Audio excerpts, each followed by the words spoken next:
টেবিলে গোছানো স্কুল পড়ুয়া মেয়ের বই খাতা, কান্না ভেজা চোখে কাপা হাতে সেগুলো স্পর্শ করছেন মা। প্রায় 2 মাস হতে চললেও উদ্ধার হয়নি নিখোঁজ মেয়ে। ময়মনসিংহের ঈশ্বরগঞ্জের উচাখিলা ইউনিয়নের 12 বছরের কিশোরী নিখোঁজ হয় গত 18 জুন। পরিবারের অভিযোগ, সকালে স্কুলে যাওয়ার পথে স্থানীয় এক তরুণ ও তার সহযোগীরা তুলে নিয়ে যায় মেয়েটিকে। পরদিন প্রথমে থানায় নিখোঁজ ডায়েরি করা হয়। এর 38 দিন পর গত 26 জুলাই অভিযোগ নিয়ে অপহরণ মামলা নেয় পুলিশ। 5 জনকে অভিযুক্ত করা হলেও এখনও কাউকে গ্রেফতার করা হয়নি। উদ্ধার হয়নি কিশোরীও। এ নিয়ে চরম উৎকণ্ঠায় দিন কাটছে পরিবারের।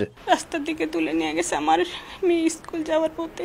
সারাক্ষণ আমার মেয়েকে খুঁজে বেড়াই। আমার মেয়ে কোথায় কোথায় আছে, কিভাবে আছে, ওরা কি আমার মেয়েকে জীবিত রাখছে না মেরে ফেলছে।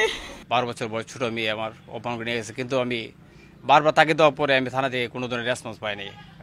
আমার মেয়েকে আজও বেঁচে আছে কিনা, কোথায় আছে আমি তো জানি না। বিগত 2 মাস যাবৎ উনি আমাদের ক্লাসে নাই। বাইদি ভাই আমরা শুনছি উনি অপহরণ হয়েছে।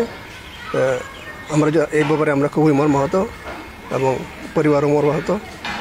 আমার প্রশাসন যদি সদয় হইতো আরও চেষ্টাটা আরও বেশি করতো, তাহলে হয়তো তাকে উদ্ধার করা সম্ভব হতো। প্রশাসনের কাছে এবং কর্তৃপক্ষের কাছে দৃষ্টি আকর্ষণ করছি, অনতিবিলম্বে যত তাড়াতাড়ি সম্ভব এই মেয়েটাকে উদ্ধার করা।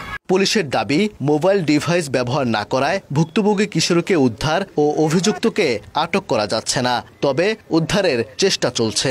এখন পর্যন্ত মেয়েটাকে উদ্ধার করা সম্ভব হয়নি। সবচেয়ে বড় বিষয় হলো আমরা কোনো ক্লু পাচ্ছি না যে তারা কোনো ছেলে মেয়ে দুজনেই কোনো ডিভাইস ব্যবহার করতেছে না। একটা ক্লু পেলে তো আমরা আসলে এগোতে পারি। আমি ডিবিরও সহযোগিতা চেয়েছি, আমার এসপি স্যারকে জানিয়েছি বিষয়টা, আমরা চেষ্টা করতেছি।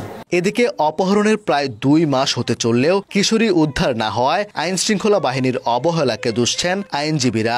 মোবাইল ব্যবহার করা না বিদায় তাকে টেস্ট করা যাবে না, এটা সে দায় এড়ানোর জন্য বলছে। এটা সে বলতে পারে না। তার মানে সে কোনো ব্যবস্থা গ্রহণ করে নাই এবং ওই ছেলের পক্ষের কাছ থেকে সে অন্যায়ভাবে লাভবান হয়েছে। 2 মাস অতিবাহিত হওয়ার পরে যদি সে ব্যবস্থা না নেয়, তাহলে সেটা হলো তার অসদাচরণ শুধু না, পেশাগত দায়িত্ব অবহেলার জন্য সে শাস্তিযোগ্য অপরাধের আওতায় আসবে প্রশাসনিকভাবে। অপহরণের শিকার মেয়েটি স্থানীয় উচাখিলা উচ্চ মাধ্যমিক বিদ্যালয় ও কলেজের 6ষ্ঠ শ্রেণীর শিক্ষার্থী। ওবায়দুল হক, সময় সংবাদ, ময়মনসিংহ।